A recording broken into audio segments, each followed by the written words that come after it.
A warmly good morning to all of you. I hope everybody is safe and healthy. आज हम अपनी हिंदी पाठ्य पुस्तक का पाठ 3 नदी की आत्मकथा पढ़ने जा रहे हैं। तो आइए पाठ को शुरू करते हैं। मैं एक नदी हूँ। लोग मुझे भारत की सबसे महान और पवित्र नदी मानते हैं। मेरा नाम गंगा है। मेरा उद्गम हिमालय की गंगोत्री हिमानी से हुआ है।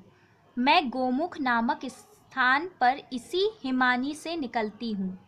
इस स्थान पर मेरी धारा नन्ही और पतली है। यहाँ लोग मुझे भागीरथी कहते हैं। हिमानी की बर्फ पिघल पिघल कर मेरी धारा में मिलती रहती है, इसीलिए मैं सदा नीर हूँ।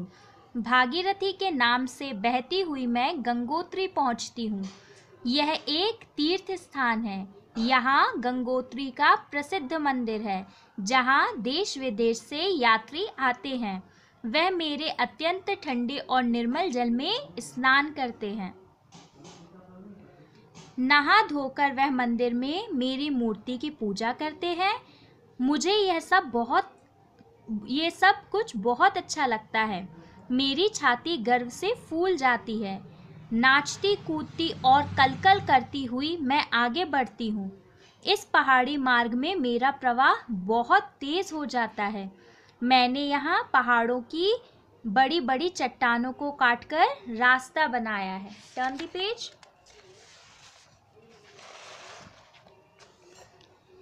इससे मेरी घाटी कहीं कहीं बहुत गहरी हो गई है। यहाँ बड़े बड़े पत्थर मेरी धारा में लुढ़क कर आ जाते हैं। बल खाती और शोर मचाती मैं देवप्रयाग पहुँचती हूँ।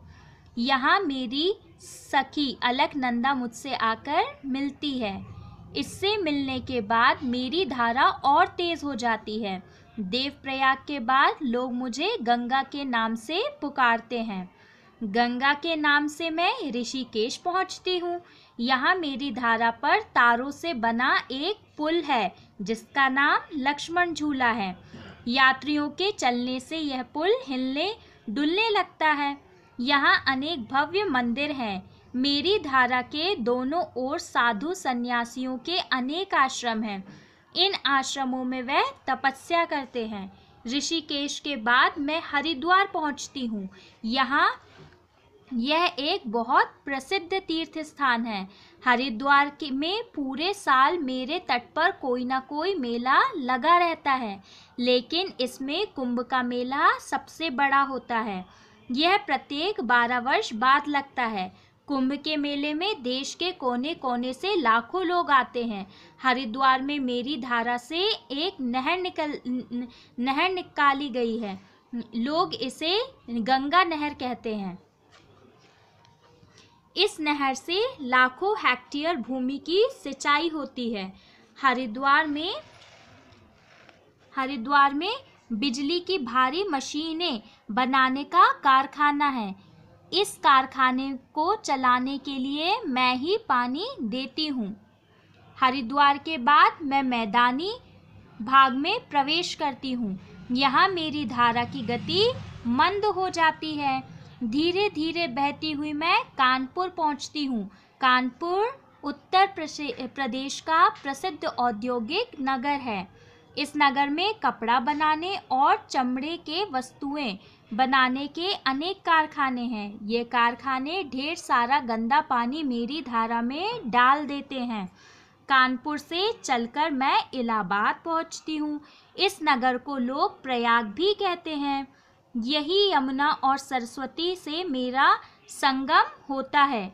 संगम पर प्रत्येक 12वें वर्ष कुंभ का मेला लगता है। इस मेले में देश विदेश से लाखों यात्री आते हैं। यात्री दिन रात मेरे तट पर ही रहते हैं। कुछ दिनों के लिए मेरे तट पर तंबुओं का एक बड़ा सा नगर बस जाता है। प्रयाग से मैं फिर आगे बढ़ती हूँ। निरंतर बहना मेरा स्वभाव है। बहते बहते मैं वाराणसी पहुँचती हूँ। वाराणसी को लोग काशी भी कहते हैं। यह प्राचीन ऐतिहासिक नगर है। यह एक महान तीर्थ स्थान और संस्कृत विद्या का केंद्र है। वाराणसी के बाद घाघरा, गंडक, कोसी, सोन आदि कई नदियाँ मुझ में समा जाती हैं। अब मेरा पाठ बहुत चौड़ा हो जाता है। बिहार राज्य से बहती हुई मैं पश्चिम बंगाल में पहुंचती हूँ।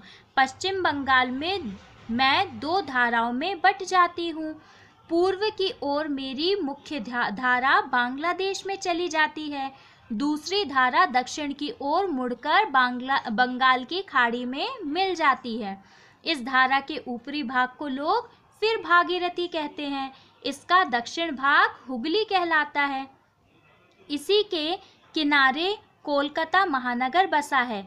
कितनी अजीब बात है कि भारत की प्रमुख नदी होते हुए भी मेरा एक नाम नहीं है। उद्गम से लेकर मुहाने तक मेरे कई नाम पड़ गए हैं। यह भारतवासियों की विभिन्न इच्छाओं को व्यक्त करते हैं।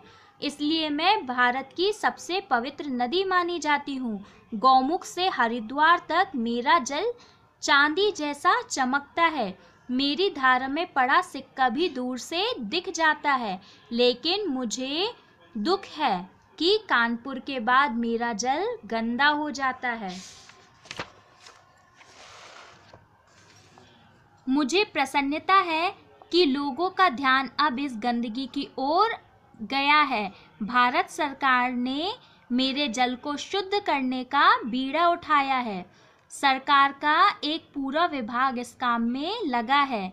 मुझे उस दिन की प्रतीक्षा है जब मेरा जल शुद्ध हो जाएगा और गौमुख से लेकर सागर तक गंगा का जल चांदी जैसा चमचम करेगा। तभी सही अर्थों में मैं जीवनदायिनी नदी कहलाऊंगी। तो बच्चों, आपको ये लेसन कैसा लगा, जिसका नाम क्या है? पाठ 3, नदी की आत्मकथा। ये आत्मकथा किस नदी की है? जी, गंगा नदी की है। तो आपने क्या पढ़ा इस चैप्टर में कि गंगा नदी के अनेकों नाम हैं, जैसे भागीरथी, गंगा, हुगली, ये सभी नाम गंगा नदी के ही हैं। और गंगा नदी किस तरीके से हिमालय से होती हुई जाके बंगाल की खाड़ी में लुप्त हो जाती है, और किस तरीके से गंगा नदी कितनी ज़्यादा जो है गंदगी से दूषित हो रही है। तो भारत सरकार ने इसको शुद्ध करने का किस प्रकार जो है बीड़ा उठाया है। लेकिन क्या ये सिर्फ सरकार का काम है कि वे गंगा नदी को शुद्ध करे? नहीं, ये हमारी भी जिम्मेदारी बनती है कि हम अपनी जीवनदायिनी नदी को किस प्रकार शुद्ध रख सकते हैं। तो यहाँ आपका चैप्टर कंप्लीट हुआ। आप भी इसे रीड करिएगा। Thank you.